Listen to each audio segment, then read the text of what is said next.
د بابو صاحب د ویکټري نښه ده، د میاشتې نښه ده، د غونډو خلک نیولې ده، غونډ کلیوال او غونډ ولس درته ورسه دی.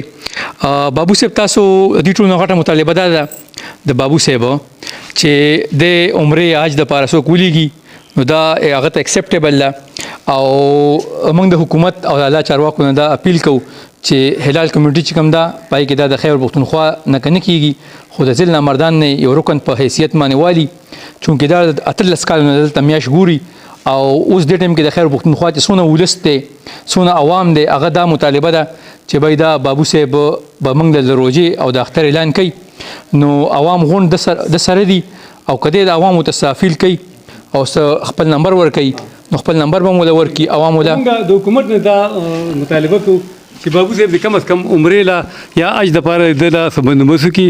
دا د حکومت فرض دي. موږ حکومت ته دا مطالبه کوو چې بابو صاحب د عمرې له یا حج له دې ولېږي. مهرباني. صحیح. بابو صاحب که ته خپل نمبر دلته عوامو له ورکول غواړي جي نو بس دا خو دې غواړي نه زه به ولا ورکم او که نه غواړي زه به 0305 892 زمان نمبر دی جی. دوباره وایه دا 0305 892 زمان نمبر دی. نوم میسیج زمان دی جی. پر ډایرکټ سره رابطې کوئ او مهرباني وکړئ مخیر حضرت بلا شي دي دې عمرې لا یا اجلو لګي بده خوشحالي کې دې دوی چې چا نه غواړي. نه نه نه نه نه نه نه. مهرباني جی شکریہ.